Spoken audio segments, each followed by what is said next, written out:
নমস্কার, আমি প্রিয়াঙ্কা। সবুজ সাথী চ্যানেলে সবুজ প্রেমী সকল বন্ধুদের আরও একটি নতুন ভিডিওয় স্বাগত জানাই। তো দেখুন দেখি কেমন লাগে। অসাধারণ না ফুলটা? কিন্তু একটা জিনিস খারাপ হয়েছে, সেটা হচ্ছে একটা কচি পাতা, সেটা পোকায় কখন পুরো অর্ধেকটা অংশ খেয়ে চলে গেছে।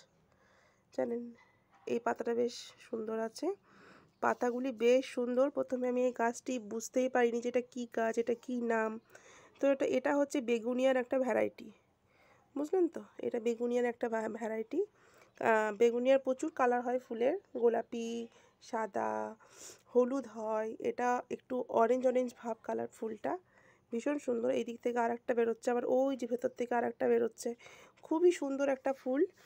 তো চিনতে পারছেন কি গাছটা? এটা আমি নিয়ে এসেছিলাম দিদিভাইদের বাড়ি থেকে। দিদিভাই বেগুনিয়ার নিচে দুটো মানে ছোটো ছোটো, মানে কী বলবো, শিকড় সমেত একটু মোটা টাইপের বাল্বের মতো ছিল আর কি। মানে বাল্ব ঠিক নয়, মানে ওই রকম জাতীয় টাইপ একটা ছিল শিকড়, ছিল খুব ভালোই। তো সেরকম অবস্থায় আমাকে দিয়েছিল দিদিভাই। তো তারপর আমি জাস্ট এনে মাটিতে লাগিয়ে দিয়েছিলাম। মানে এই যে টবে যে মাটিটা ছিল সেখানেই লাগিয়ে দিয়েছিলাম, বেশি কিছু করিনি। তো দেখুন গাছ দুটো বেশ সুন্দর লেগে ফুল হয়ে গেছে। খুব বেশি দিন কিন্তু সময় লাগেনি ফুল আসতে। তো গাছ দুটো আনা প্লাস বসানোর পরে আপডেট কিন্তু আমার চ্যানেলে অলরেডি দেওয়া আছে, যারা দেখেনি তারা দেখে নিতে পারেন। আর পাশের গাছটির ফুলও যখন ফুটেছিল আমি আপনাদের দেখিয়েছিলাম। এটা একটা ক্যালেথিয়ার ভ্যারাইটি, এটারও ভিডিও আমার চ্যানেলে আছে। দুটো গাছ আমি একসঙ্গেই নিয়ে এসেছিলাম। তো এটা তো পাশ থেকে আবার কি বলবো, নতুন নতুন শ্যুট বার হচ্ছে, এই যে নতুন নতুন পাতা ছাড়ছে। আর এই যে গাছ দুটো দেখানোর ছিল, বিশেষ করে ফুলটা দেখানোর ছিল। ফুলটা অসাধারণ অসাধারণ, মানে কালারটা এত সুন্দর লাগছে দেখতে। তো ভাবলাম আপনাদের সঙ্গে শেয়ার করি।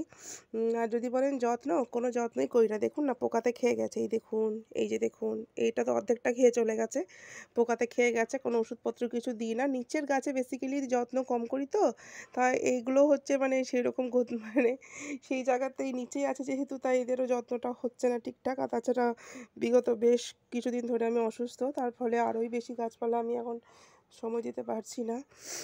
তো এসবের জন্যই আর কি এই হচ্ছে ব্যাপার। আর খাবার যদি বলেন, বসানোর পরে আর কোনো খাবার দিইনি। সিম্পল গোবর মাটি, মানে গোবর সার, মাটি আর বালিতে বসিয়েছিলাম।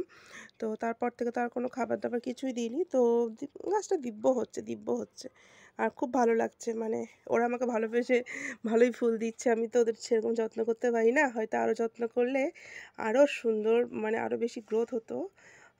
এটাতেও হয়তো ফুল পেয়ে যেতাম, এর পাশেরটাতেও। কিন্তু যত্ন সেরকম করতে পারছি না শরীর খারাপের জন্য বলে, একটু কম ফুল পাচ্ছি আমার মনে হচ্ছে। তবে আমি এতেই ভীষণ খুশি। আর এই ক্যালেথিয়াটাও বেশ হচ্ছে। এই গাছ দুটোর আপডেট দেওয়ার ছিল, বেসিক্যালি এটাতে ফুল ফুটেছে, এটা আপনাদের দেখানোর ছিল, দেখিয়ে দিলাম। আর আরেকটা জিনিসের আপডেট, যেটা আমি বহুদিন আগে চন্দ্রমল্লিকা কাটিং বসিয়েছিলাম। তো তারপর চন্দ্রমল্লিকাগুলো কেমন আছে, আদৌ বেঁচেছে না, মনে হচ্ছে আপনাদের দেখানোই হয়নি। আপনারা সবাই দেখেছেন যে কীরকম কতটা সাধারণভাবে আমি কাটিং বসেছি। তো দেখুন গাছগুলো কতটা বড় হয়ে গেছে, দেখাতে পারছি কি? বুঝতে পারছেন আশা করি। এই যে দেখুন, দেখেছেন গাছগুলো কতটা বড় হয়ে গেছে। এই আপডেটটা আপনাদের সঙ্গে শেয়ার করার ছিল।